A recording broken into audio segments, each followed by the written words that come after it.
I'm recording Yeah. on the OBS. Yep, Zoom's recording as Yeah, well. all right. That doesn't even. I think we Hello, might have been everybody. recording earlier. Hello, everybody. Welcome to another interview with Dissonant Waves. The whole gang is here. Dominic, Ritz, Trix, and also, for the first time, James from Blind Equation.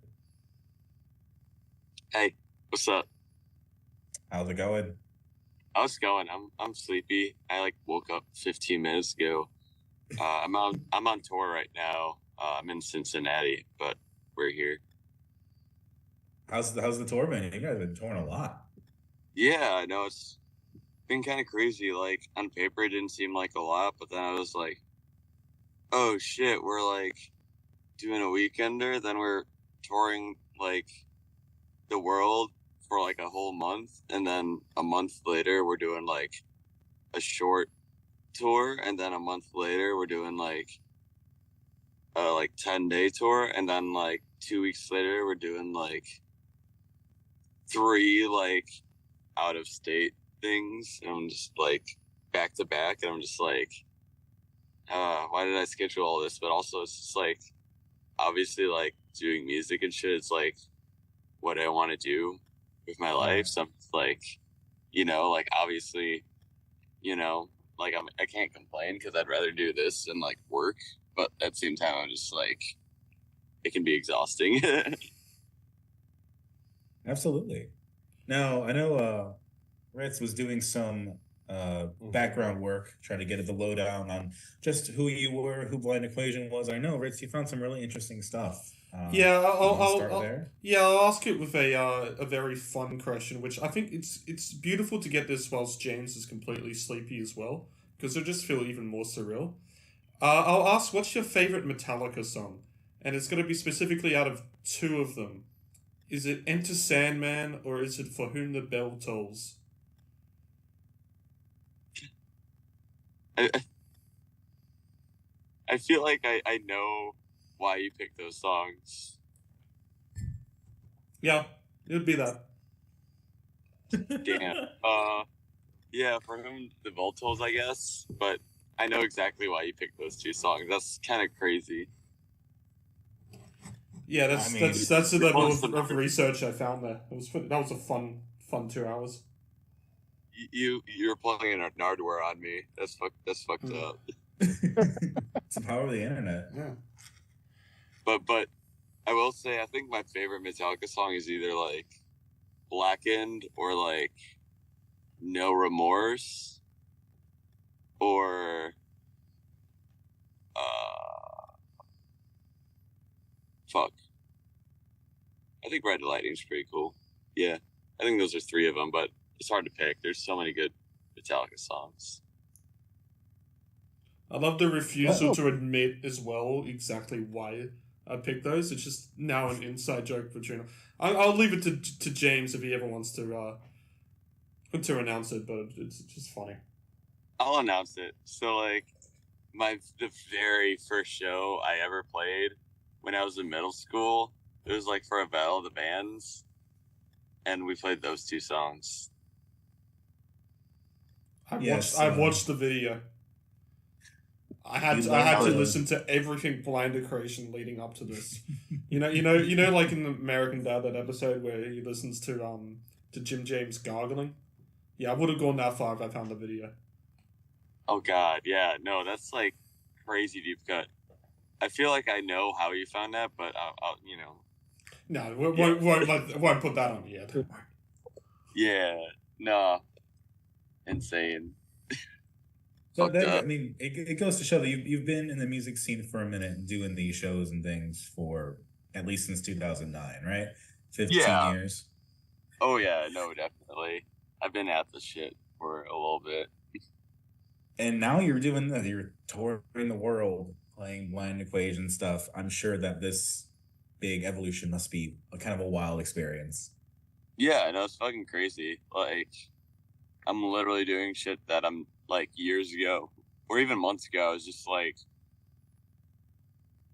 like stuff that I've like always dreamed of doing, or like this stuff that like goals that I had, for the project, or like just in music in general. Like, yeah, I don't know. It's weird. It's kind of crazy just to like actually do it.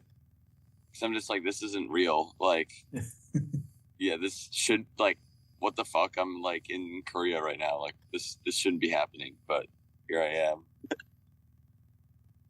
Yeah, you're playing with your arms in my cocoon sometimes. I know at some point you opened for Health. Yeah, which is kind of wild to think about. Yeah, no, that was holy shit. Those were crazy shows. So how does that? I don't know. I don't know how I would consider your stature, compared to everything else. But like, you both seem to have a big footprint and a small footprint at the same time. If that makes sense. Yeah, no, absolutely. Like, it's definitely like still like it's still a niche, and like Cybergrind is still like not like a mainstream thing or a viral thing, and I don't know if it will ever be, and I don't know if I want it to be, because like it's something that's like underground, and like I don't know, like DIY and shit like that is like something that I hold true to myself, and like I think it's something special, and like but also at the same time, like just like doing like crazy shit like opening for Health, or like touring Asia, or like opening for Hanabi, or like doing these like Sea of Space Cowboy shows. Like I don't know, I feel like it's something to like prove either to myself, or like I guess it's a vast musical narrative that like you can like do shit that's like not within the norm, or like some shit that's like kind of out of pocket, or something kind of weird and still do cool shit. Like you don't have to like make music that is boring, I guess. I don't know. Like you can like literally like I feel like with a lot of metal and metalcore, like you gotta have the breakdown, you gotta have the alt chorus or some shit. I don't know. Or maybe you just have to have like panic chords or some shit. But like I think Death Awaits, like I think it only has like 5 breakdowns in the whole album, maybe 6. Like there's like songs on it with like just 0 breakdowns, and like I feel like releasing like a metalcore-ish album like that nowadays, like just like people would just be like, what the fuck are you doing? I don't know, I'm just kind of rambling, but like please ramble. Hell yeah. Even though like obviously like we're kind of more into like Cybergrind, digital hardcore kind of realm, but at the same time like it's still like a pretty metal album. Like the drums on it are pretty metal, so but yeah, like, and like really like when I write, I do not think about like musical trends, or like how it's gonna like appear on X playlist or whatever. But like, so it's like cool when like cool shit happens, and like I don't know, it's just like something that like not only am I proving to myself, but I kind of like maybe want to make a statement to just the grander scheme of music and art and stuff like that. If that makes sense. I don't know. I don't mean to be like so grandiose or whatever about it, but like I just think it's cool to break trends, norms, and still kind of succeed in some way. Like obviously we're still a DIY band. Like we're still like doing a headline DIY tour that, like doesn't always have the craziest turnouts, but like I'm being honest, but like at the same time, like, we get our victories here and there, and like still, I mean, people have been showing up for like, the tour, like, and people have been traveling like far for the tour, and it's like, it's just a slow, like we just gotta have to be in it for the long run, But yeah. I mean, I saw you in Chicago. I thought, it was pretty packed. I know, Callum saw you in Australia. I'm sure, those shows were pretty good too. I have not seen. We're playing with Midwest emo bands. They bring people. No, but like, yeah, no, both those are fucking amazing. Holy shit. Yeah, wow. Australia in general was insane. I don't know how that happened. Yeah, I'll actually ask a tangent on the Australia one as well. You and your kind of decided at the end as well to stop up via Perth, which wasn't originally on the tour listing when the announcement came in. So this is more just so, how did you go around actually booking around that Perth show on such short notice and getting? I know you put out a call out to getting the openers there, but how many applicants did you actually get for that? And all the booking details and all that shit. Oh yeah, so like me and Tyler pretty much booked this tour ourselves, and like we like planned all the flights, like did the route and like all of that, and like obviously like we let like local promoters like handle certain things. Like in Japan, Co from Ungulate's booking like booked that run and also like got us a van, got us a place to stay, and like South Korea, like Jester booked those shows, and like but like for Australia, I think like Tyler reached out to like Doris and Mouseatouille for a lot of those shows, and like Blind Girls for Brisbane, and like so like for Perth, like let's see, okay, so originally we're supposed to play Brisbane the day we played Perth, but so we kind of fucked up, so we did Tokyo, then we booked a flight to Indonesia, but it was like kind of a late flight and it was really expensive. And then as soon as we booked that flight, we're like, okay, like we got to find a flight to Brisbane so we can play this Brisbane show. And then all the flights were like, we had arrived in Brisbane at 7:30 p.m. And like the show starts at like 7. So like obviously getting to the air, like arriving, customs and shit, like we would just be late for our own show and not be able to catch any other bands and maybe not even play our set, and also that would be us landing in Australia and going through like all that shit. So we were just like, fuck, like there's like no way to like play Indonesia and Brisbane, like, and we couldn't like cancel the flight because we booked it through AirAsia, and AirAsia you cannot cancel flights, which sucks. So we, for like a month, we were theorizing how to like remedy this situation. So we were like, hey, what if we moved Brisbane at the end of the tour, end of the Australian leg, and we added Perth because it's on the way from Indonesia to, the rest of the Australia dates. And we could realistically leave Indonesia at 5 a.m., get to Perth at like 2:40 and, make our show. So we did that. And, then we found a Perth show last minute and ended up being like very sick, like 200 people or some shit showed up. I was just awesome. Like, thank you. I was expecting Perth to like be kind of shot just because like I didn't know what to expect. It is a very isolated city, to be fair. Yeah, exactly. The most isolated capital, I'm pretty sure. Yeah, and it was booked like maybe 3 weeks notice,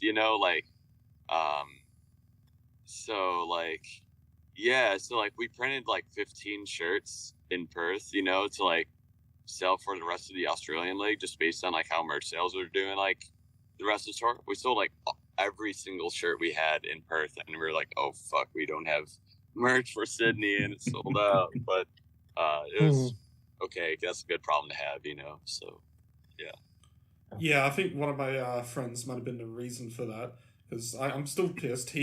I bought him a ticket to that show because he said he didn't have the money to go, so I bought him the ticket, and it's like, I bought a shirt and I shouldn't have. I'm like, I wanted to buy it. It went to a good cause because touring is expensive. Although I'm pretty sure Perth was the only Australian show, if I'm correct, not to sell out, but I think it was the biggest capacity venue you played at. Yeah, it was the largest capacity. It was like a fucking like 500, 400 capacity room. So it was just like it didn't sell out, but that's just because it was like a massive room. Mm-hmm. Whilst the other venues, I think Bearded Ladies, like 100 or something maybe. Yeah. Chippo Hotel would have been... I didn't go to the one at, I think it was Thornbury, the Bowls Club or something.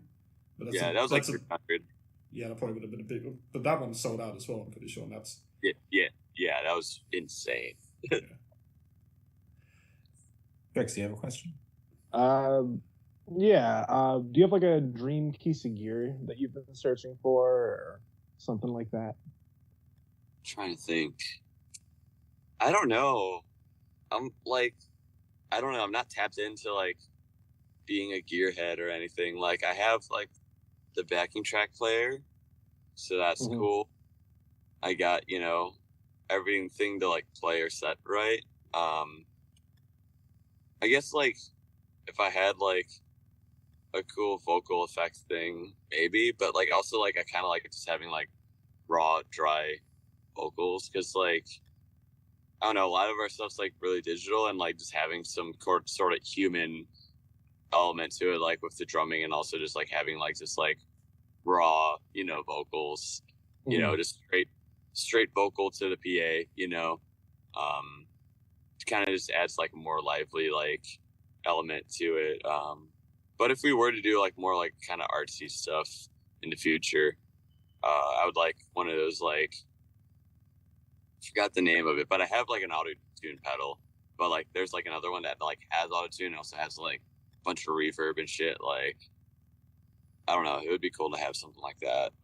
Or like unrelated to the Blind Equation, but I would love like a HM2 or whatever, those like chainsaw guitar tone pedals. That'd be awesome for guitar. But yeah. Hell yeah. We're coming up on our intermission here for a moment, but I'm sure we can fit another kind of smaller question in. You know what? I can get one that can probably be answered in 5 seconds. Yeah. During the Sydney set, you had to stop because there's something not working and then restarted. Do you remember what that was? It was literally the start of your set. Oh, it was the very start. Oh yeah, because so like for our backing tracks, like we just have a billion things plugged in, but then like I realized the cable that like plugs into our drummer's ears was not plugged in. So like I started a set and he was just like, "Yo, I'm not hearing." Like I was just like, "Oops," and then I started it again, and then it was good. But that happened a couple times where like, well, in Thailand, like it was weird. Like I had everything set up, and then for some reason, like that cable was like unplugged when we started to set, and then like I didn't know until like after the first song. Then Bill was like, "Yo, I'm not hearing anything." I'm like, "Fuck." Then I'm like, "Oh, that's just unplugged." I don't know what happened, but we were good after that. But yeah, I think Chicago was the mic cable broke. If I remember yeah, right. no, the mic cable was just like fucked. And like I noticed it, like, and I was just like, "Can we please fix this?" And that same tour, Milwaukee, the night before, someone like broke like a beer bottle or some shit. So there's just like shattered glass everywhere. So I had like stop the set and be like, "Yo, can someone like clean this up?" So because there's just like a huge horseshoe, and like I'm just like, I don't want people to like be weird, Right. that you know, like, please fix this so the rest of our set's enjoyable. All right, so I think we're just gonna leave and come back real quick, just so you can reset the timer and keep going. Yeah. Yeah. Thank you everyone for listening so far. We'll be right back. Hell yeah.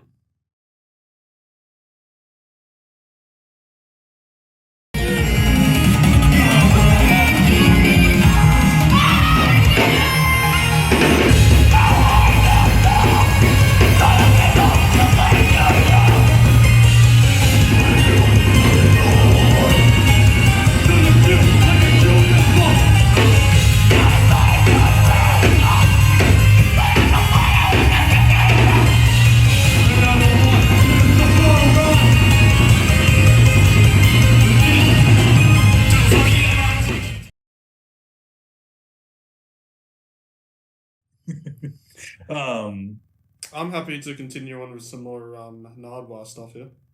Go ahead. So when I was doing the digging, and when you mentioned in a previous answer there about metalcore, one of your kind of first, I guess, proper bands that I found on here kind of fell under that, a band called Quake, I believe it was.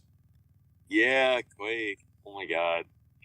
Which is one of the few one. I think it's that and Portals are the two ones that I found where you're not doing the vocals and you're playing guitar, which that was weird to think because I only knew of you at Blind Equation before finding all this.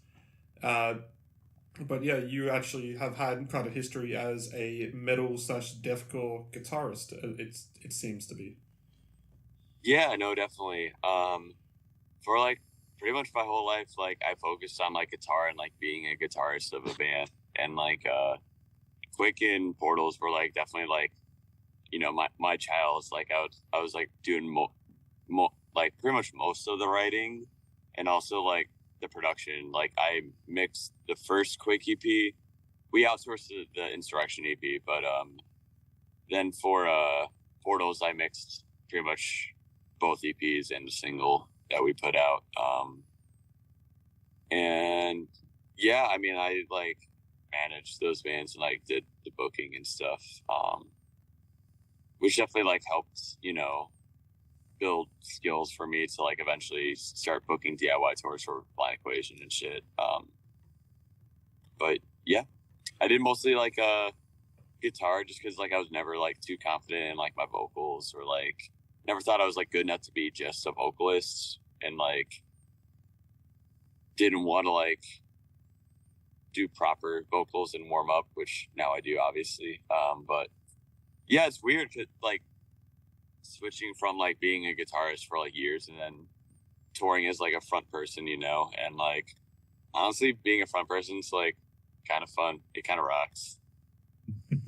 Yeah, well, Portals didn't exactly have a small little career themselves. I looked into some of the gigs and stuff, and you'd actually opened for some quite big name artists. The ones that I kind of like really popped out of my attention just because they're Australian was Parkway Drive and North Lane. Yeah, actually, we never played with Parkway Drive, but we did play with North Lane. I think they might have been cancelled or something, that one, but I think it was like Parkway Drive and Kill Switch or something. Or it might have been. I wish we played that, but it might have been something that you've Oh yeah, I attended Kill Switch Engage, Parkway Drive, Vane, and After the Burial, and that was crazy. I confused my stalking, but still opening up for North Lane is quite a big achievement. It's not like they're a small metal band. No, yeah, that was amazing. And also, like, Crystal Lake was on that. Like, that's crazy. And, like, that venue has, like, been one of my favorites to, like, attend, like, larger shows at. And we're playing there again with Sea of Space Cowboy and Nomerta and Callous Cowboy. So I'm really excited to go back there. But, yeah. And there's a bunch of there's a bunch of other side projects that need to harass James about as well. One of them, which only seems to have had one song, was one called Kira. Oh yeah, Kira. Oh my god. So like that was between me and my friend Thomas, who actually he shot the music videos for like LCD DEM, and did the lyric video for Killing Me, and he helped direct Blur. But yeah, he did vocals on that project. We do have like another song, like. That's right. You did have two. I think well, I only found the one though. Yeah, the second one's not released yet, but I gotta release it at some point. But it's cool. But yeah. No, back to you. I have. Oh, I actually have one that's kind of related. With LCD DEM, how did you get into Yume Nikki fan games? Okay, so I stumbled upon the Karanba like rabbit hole. You're familiar with that. If those who are not familiar, he's like a IDM producer who's like anonymous, who like left the internet completely like in 2010, 2011, I don't know, something like that. And then like he did like a lot of IDM albums, also did like a lot of animations and like these like kind of Vocaloid projects. And like that's how I discovered from his like one of his 4 like notable Vocaloid songs. And then as soon as I discovered that, I discovered LCD DM, and I was like, it's a fan game of Yume Nikki. What's Yume Nikki? Then I discovered Yume Nikki, got it on Steam, played through it, and like I fell in love with it. And like after I played through it, I was just like, I kind of want to play it again, but I already like got all the effects and shit. And I was like, oh, I can play one of the fan games. So I played LCDM, played .flow, played Yume Tuki, all that shit. And like definitely like 2020, I was just like obsessed with Yume Nikki and like all the fan games, and Life is Pain was definitely like inspired by a lot of that. And yeah. Interesting. So I'm curious, when did you kind of consciously get away from the like Nintendocore label? Because I know that was kind of an earlier thing that you were embracing? Yeah, so like I didn't really like attach the Nintendocore label to Blind Equation at all when I started. I just call it like MIDI grind, you know? And then like people like just started calling it that when I was like playing shows, and like when I was like kind of like resurgencing the project or whatever, like I felt like calling it Nintendocore like would give it like some marketability, even though like I wasn't like trying to do that, you know? So I was doing that and like getting involved with like kind of like the local Nintendocore scene, like a little bit on Facebook and shit. And then like I think like when I dropped Life is Pain, like I didn't really want to like attach it with Nintendocore just because like I kind of realized like the label was somewhat of like I mean, like I feel like it works for some artists, but for me it just didn't like really work. Like just because I was like so far removed from a lot of the aesthetics of it, and like I wanted to be appeal to like more people, and also just like I feel like I wasn't trying to like win over those like fans that used to like I Shot the Duck on Doug or like you know, like Horse the Band or whatever. Like I just kind of wanted to like do something new, something fresh, like really not rely on like old nostalgia to like gain a fan base or whatever, but like just to like do something new and fresh. And like it's hard to describe. I like made a whole fucking like multi-paragraph thing on like Instagram stories once about it, and like it's really like nuanced, but like I just feel like Nintendocore as a label sometimes like turns people off because like they're just like, oh, so it's Nintendocore, so it sounds like shit, you know, like and like yeah, but it's awesome, but like at the same time like I'm just like, and also this associating like a band with a genre name that's like named after a company, like I'm just like I don't know. And also with Cybergrind it's just like more vague, and like there's so much more that you can do with that label, like, and even though like I never like let the label define my music, like in a way subconsciously does. And like if I were to like be a Nintendocore artist, you know, I feel like I would have to strictly just use chiptune synths, you know, and like have sort of a video gamey feel. But like this new album, like I like it's maybe like 80% other vital synths and like maybe only like 20% chiptune. So like me not being a Nintendocore artist just allows so much breathing room for so many more possibilities of what the project can be, and like how to further advance my sound, and also just like for myself, like artistically, just to branch out and like do cool shit. I don't know, but yeah. Well, Like when I was in high school, I'll just do one more. Yeah, I'll let you. When I was in high school, I went to school with this artist that would later become known as Vinosai, and that was somebody that was at the time doing shit like, you know, programming Game Boys and things like that to kind of produce those sounds and kind of embody what I would consider like Nintendocore, if you want to call that, like using the actual hardware to like produce that stuff. I don't get the sense that you were ever quite in that realm. So I can understand kind of there's a little bit of like an uncomfortability, I feel like, with sticking with that. So but at the same time, I'm curious if you ever like made those relationships with artists that were more strictly in that field, and if any of the favorites that you had during that time. Oh yeah, definitely like Cutting Pink with Knives is like a huge favorite of mine. Obviously Horse Band, I flew out to Portland, Oregon to see their last show. I don't know if it was like their last show forever, but also they have not played a show in 5 years since, so I think I might have seen their last show. But I definitely, that was the only show I've ever like flown out for. So obviously love Horse the Band, but I don't really like associate them with a lot of the like more MySpace Nintendocore. I feel like their own like thing, like, you know, they're just own their own like kind of art metal type shit. But like, yeah, Cutting Pink with Knives. This one smaller project called Kizumono no Hanako. What else? Shit, I'm blanking. Oh Oh yeah, Go with 14-0, obviously classic banger. I mean, Yeah. I guess kind of related to this, would you, if you were ever booking shows with those ideas in mind, did you ever find yourself at like a show that was more geared toward electronic than metal or anything like that? That was kind of like, oh, it's kind of weird that I'm here, but I'm going to embrace it regardless. Let me think. I mean, I feel like I fit in with like a lot of electronic shit. Like this tour we're doing with Pajalvin and CPU Buddha, and like they're both like more like electronic space and like a metal band, you know, and it's pretty cool. I feel like we never like fit in with like anyone, you know, like we're always kind of the odd band out in one way or another. So I've kind of just like accepted it at this point, you know, which is like fine because like I think it's cool like just be doing our own thing. But yeah.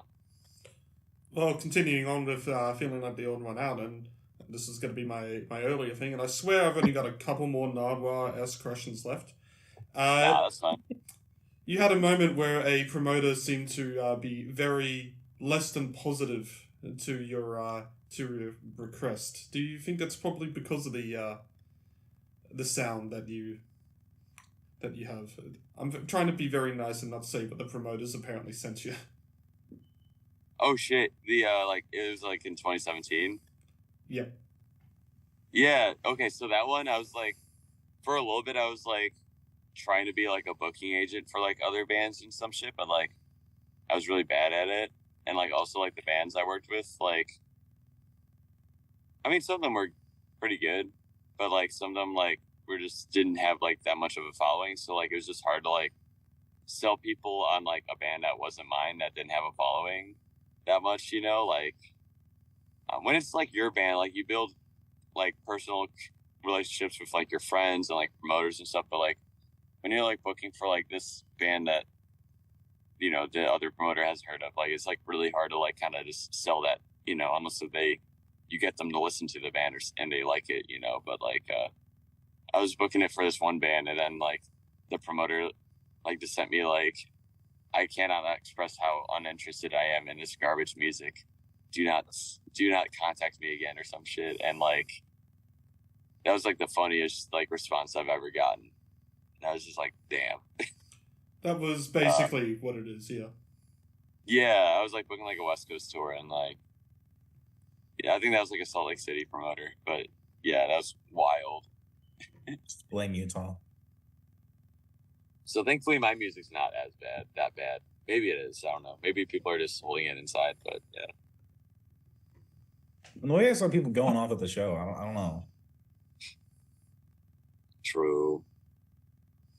Well, you also have another solo project as well, which out of probably all the other side projects, I'd probably say I probably enjoyed this one the most. So I'm kind of shocked you haven't really done anything with it in a while. Was the black metal solo project you've done, Death and Serenity. Yo, thank you. Yeah, that project, like, I love doing stuff for it, and I always love like listening back to. It just seems like nobody else really listens to it. Like it has like It zero. had two when I looked on Spotify. One of them was randomly in Melbourne, and it's not me. I'm not Melbourne. Yeah, that's wild. Yeah, usually has like 2 to 3 monthly listeners. So I'm just like, hell yeah, so much hype behind this project. I need to rush out an album ASAP. I don't know, like it's fun to write for, and honestly, I've been like inspired to like do more black metal shit after seeing Sadness live. So, and listening to like a shit ton like Affliction and shit like that. So maybe I'll like be making a new atmospheric black metal Death and Serenity album. But I've just been so focused on Blind Equation, I haven't been able to really focus on like any other projects. I'm just trying to finish this new album and like play shows and book tours, but like I would love to like do more solo projects and like just do different genres and shit. And I really want to do like a non-metal project too at some point. Although technically I am doing that on the next Blind Equation album, I guess. But yeah. I mean, what you do is, you know, on the next Blind Equation album, you just have a feature with Death and Serenity. True. On the next big single. Let's tell everything. have to hit the guy up, see what he's doing. Then everyone's gonna be like, "Yo, what's this other project about?" Oh, wow. Yo, promote the other project by featuring it. That's a good idea. Chicks, you got a short question? Yeah, it's random. But what's your favorite soup? Oh shit, Tom Yum soup, easy. Wow, hell yeah, good one. Very good. I think that was Very the most prepared answer James has had. I was really hoping Trix asked about the soup. Yeah. No, Tom Yum, easy. So finally moving away from the Nardwuar-esque questions, obviously we've mentioned about the Asia, Australia, US tours that you've been doing. It's been a big part of your life, obviously, for the past... shit, it actually hasn't been... It's only been a couple months. That's insane. You would have toured now and played with a lot of just underground acts throughout all these different cities and countries. What acts would you say kind of like you either hadn't really heard much of before or were just really excited to see, kind of like really surprised you or really like you took away from the whole tour? Yeah, so obviously a big one was this band Wapti from South Korea that we play with. Just like a very good fusion of like power pop, Midwest emo, pop punk, and even like just like straight up rock and shit. I don't know, just like an amazing project. And they opened for us, and like I just been listening to them nonstop. Like they're definitely like a part of that like new wave of like Korean like shoegaze and like indie and shit. Like definitely associated with artists like Paranol and like Asian Glow and shit like that. But like I feel like they're doing something like way different from those artists, and like I don't know, fucking amazing. They fucking blew me away when we played with them. Another artist is we played with them in Malaysia called The World Ends With You. They're like they're like a shoegaze band, and like they're basically like just like a wall of sound. Like they had 3 guitarists. You could barely hear the vocals, like in the best way possible, you know. Like at the end, like they recorded their set, so I like watched back and I realized that like their last song, it's normally like 4 minutes long, but they played it for like 15 minutes because like they just kept on looping the last part over and over, and like kept on slowing it down gradually, and then like the guitarist would like slowly exit the stage and just like leave it, and like just leave a wall of noise with it, and like it was the most beautiful thing until like it was just the drummer, and then they like ended their set, and like just like ending the set on like a 15 minutes long like banger like that, like it's the coolest shit ever. They were amazing. This band Top Secret Man from Tokyo that we played with, insane like fusion of like pop punk, like power pop, like trap, hyper pop, like just like they even had like some hardcore breakdowns, you know, like shit that sounded like Bane, you know, like it was like insane, like the most stimulating like performance I've ever witnessed, and like it was so much fun, and like I had a smile on my face the entire set. I think those are like a top 3, but there's so many artists that were amazing that we played with. Like it was just cool just like watching bands on that tour. Like I had such a good time. I think it was during I can't remember which set it was, but I think you're watching in Chicago. There's that spiral staircase in that venue we were at. Yeah. How is that, watching from like a kind of a weird enclosed space like that? That must be really interesting. Yeah, no, it was fucking awesome. Like I've always like been to shows at Subterranean and like seen like, you know, other bands on a tour watching from there and shit. I've always been like, yo, I want to watch from there. Then I did, and I was like, oh, this is sick. Because like it's like you're like on stage basically, and like you're getting all the stage volume. You can see the entire crowd, and it's kind of like the best view, honestly. Like I love it. Yeah. I'll continue on with the touring as well, because you actually did get to play with a couple artists on the Oceanic leg, which are a bit more involved with the Cybergrind scene. Super Death, which I don't think they've actually collaborated with, but the big one was DEATHTRIPPA, which I believe that would have been your first time ever playing with them. Actually, might be wrong about that. Actually, we did last year in July. I brought DEATHTRIPPA to America, and we did like a 10-day America. I missed that in almost talking. No, you're good. But that was amazing. So it was really cool to reconnect with Ian and play his country, and it was amazing. It was so sick. Which has to be wild for I guess one of the Cybergrind artists that I guess are big in the scene to be from New Zealand out of all places. Yeah, no, it's insane. Like, and I don't know, I'm so stoked for him, and like, he's so fucking talented, and like, such like a good person, and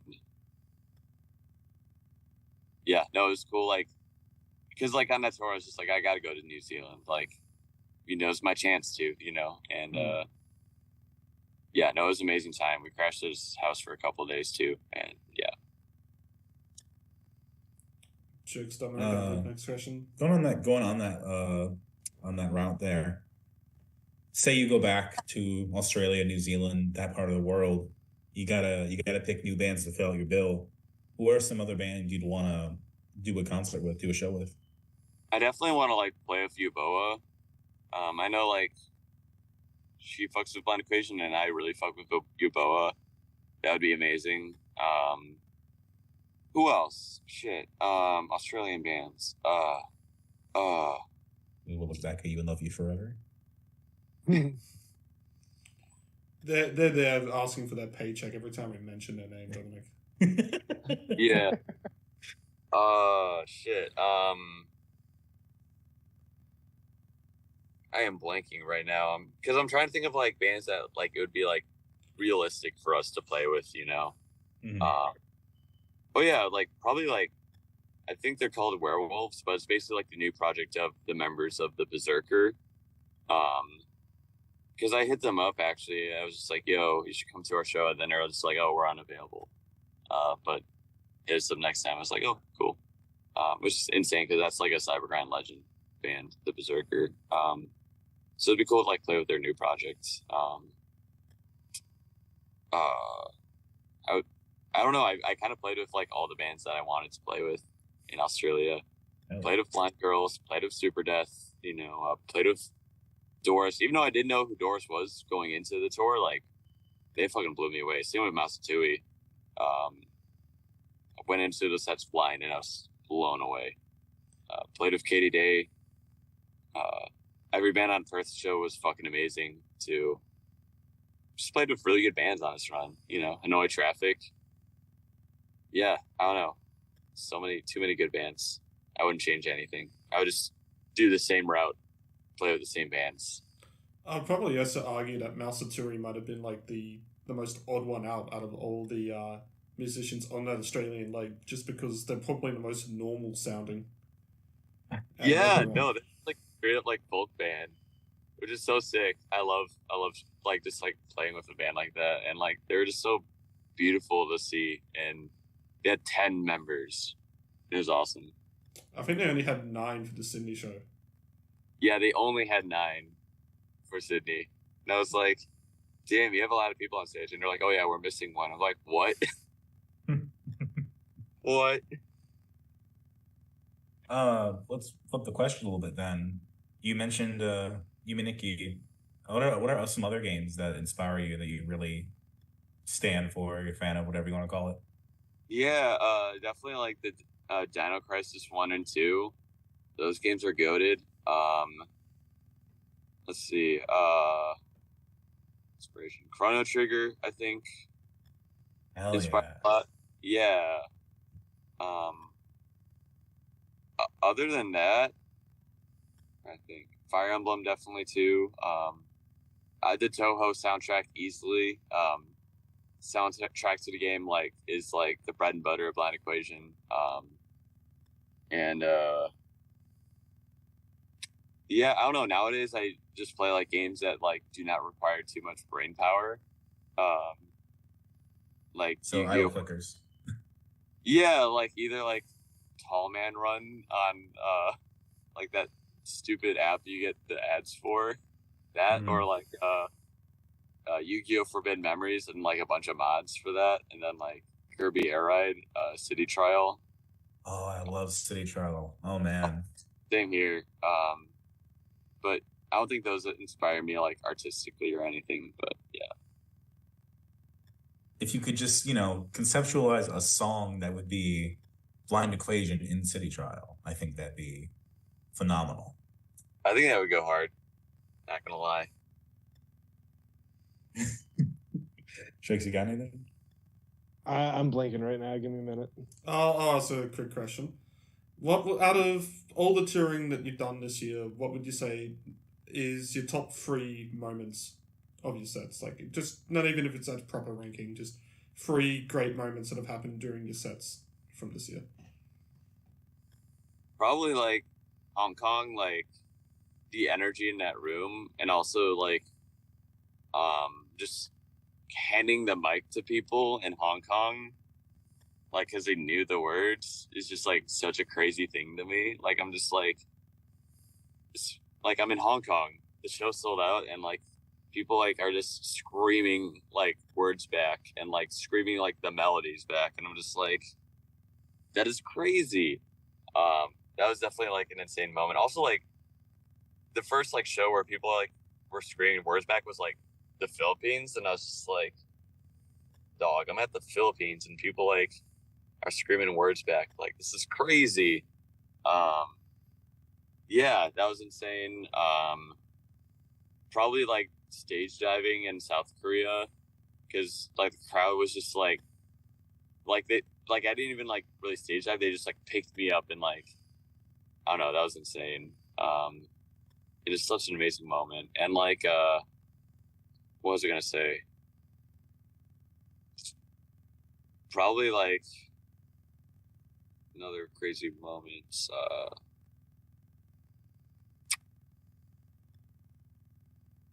Probably that first show, just like pulling up with like the lowest expectations, and then like it ends up being like one of my favorite shows of the tour. Chicks, did you think of a question? I did not. It's early for me, and I was up late. So. I think we should probably. I think we're at the time where we should go into some more quickfire questions now before we wrap this up. I guess the first one I'll ask is, what's the shirt you're wearing? Oh yeah, it's like Crowbar. Just a crowbar. Is that Crowbar. Is that a band? Is that a place? I mean, there's 1,000 crowbars in Australia, but. No, you're good. It's a band. They're like from New Orleans, I think. Just like heavy '90s, like technically like sludge metal, but I don't think anyone uses that term anymore. But like, just like it's just like slow hardcore, but like also it's like pretty melodic. It's just like very slow, like the heaviest thing you could ever listen to, but also like kind of sad too. Like you can feel the pain in his vocals when you listen to it, and it's very amazing. I've been like getting really into him lately, and very like essential. Like if you're into hardcore and like you don't listen to Crowbar, you should listen to Crowbar type thing. I don't know, but yeah. Dominic, I'll move you on to the next one. Yeah, Ritz, I've been meaning to. I completely cut out, so I can never know what Trix asked. I was just saying that I've been meaning to bring Crowbar on the podcast. Okay, gotcha. Okay. Hell yeah. Anyway, Dominic. All right. So, question: what's your favorite part of Chicago? Let me think. I mean, Wicker Park's cool. Like, I mean, you got Subterranean. It's cool to just like kind of walk around. I obviously really love Chinatown. I think Chinatown in Chicago is really cool. Pilsen's really nice. I like Pilsen a lot. I think those are like top 3. I love, Irving Park's cool too, like / Avondale. I think that's a cool area. Yeah.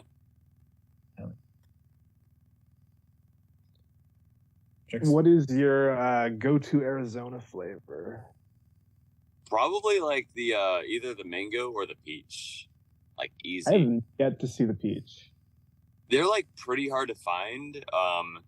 It's just once in a blue moon I'll like go to a Thornton's gas station or some shit, and like I'll come across one. But like I see them more often like in Wisconsin, and like if you go to like a Woodman's in Wisconsin, like you'll definitely find it. But yeah, I'll keep my eyes out when I'm in Wisconsin. hell yeah. Answer in a very quick way because we are running out of time. What was it like designing and making this on a very short notice? The bootleg. Yeah, okay. Yeah, so like when I told you that story earlier, how we sold all of our merch in Perth, we weren't getting like a merch re-up until like Brisbane. So I reached out to dealers who got, and I was like, hey, do you know anyone who could like print shirts or CDs or posters or anything for us for Melbourne?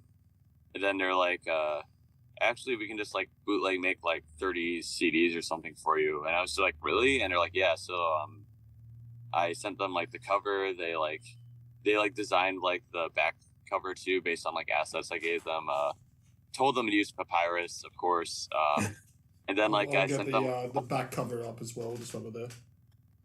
Oh yeah, no, amazing. Also, so like I just did a bunch of like the big hits singles, and also added like 2 demos that like I've never released. So like basically the lore behind the demos is that when I was making Life is Pain and like I mixed it, I originally mixed it on my Dell, finished the album on my Dell, and like tracked vocals and everything, and like I was listening back to it, I was just like, I'm not feeling this. Like this doesn't like feel right, because I was using like a worse microphone on purpose because I thought it would be cool, and also I was using a vocal style that I normally don't use. I was using like false chord the entire album when I usually like fry scream, and like I don't know, like it just didn't feel right. So like I got a new computer, then I decided to redo the entire mix and also just retrack all of the vocals.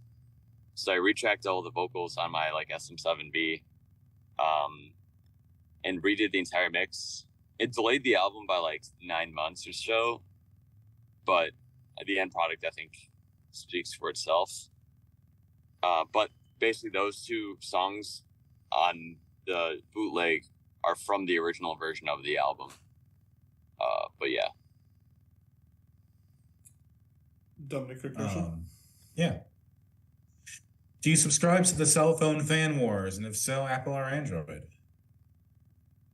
Oh, yeah, I got an iPhone. I think Androids. I don't trust people with Androids. I don't know. I don't know. Like, Apple sucks as a company, and like I think it's like bullshit how like they purposely like deteriorate their own products and shit. Oh my god, there's a cat. That is very important to stop the interview for. It is. Very important. Okay. What type of cat? New question. What type of cat?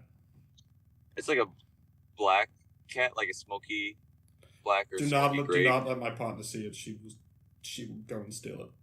Doesn't matter if it's stray, if it's someone else's.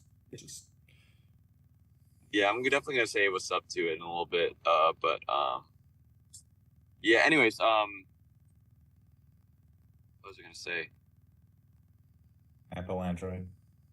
Yeah, I don't know. Like I like the blue message thing, and I like being able to message like people's messages. And usually videos on iPhones look better than whenever like someone like tags us on their story and it's like from an Android. I'm just like, wow, that looks like garbage. See that. Now I know Trix will be doing her final question, so I'll just ask one question very quickly. Do not give any further explanation because we're just running out of time. What are you listening to at the moment that is not in the scene that you're all in? Yeah, definitely Anathema, like that British, like alternative funeral doom type band. Love that band. Been listening to a lot of Torture. That band's goated. Crowbar a lot, and what else? Oh, the new Crippling Alcoholism album, so fucking good. It's like weird noise rock, but it's like not very Do noisy. It's do like a have lot to cut off of- just because we are running a bit out of time and Trixie's asked a question. Yeah, Thanks. Your the question. question we ask all our guests: what is your ideal sandwich? Oh, hummus, bread, some like meat substitute, lettuce, red onion, pickles, peppers. Yeah. All right. What drink? What drink? Yeah. Monster, strawberry lemonade, rehab. All right. Hell yeah. Fucking Americans. This is shit. Or if I had one of those like Thailand Red Bulls, that would be sick too. Yeah. Hell yeah. There we go. Thailand Red Bull. Let's go. All right, so Yeah. we are unfortunately running out of time here. James, thank you so much for jumping on with us. If there's anything you would Yes, like to thank plug, this would be the time to start yelling it all. Okay, listen to Torture, listen to Crippling Alcoholism, support DIY. That's all. And listen to the new album when I drop it. Yeah. Hell yeah. Thank you so much for joining us here. Kind of last minute, but I love that we made it work. Thank you everybody for listening to this interview. Dissonant Waves is always here. We'll be back next time with another episode. Thanks again. Hope you have a We are wonderful now just day, night, whatever. Waiting up the 10 seconds until the Zoom ends, kind of Yeah. wildly. Just let it cut off on its own. Thank you so much for having me. I'm gonna go check out and pet that cat now. Say hi. All Say right. hi. Oh, yeah. All right. Bye.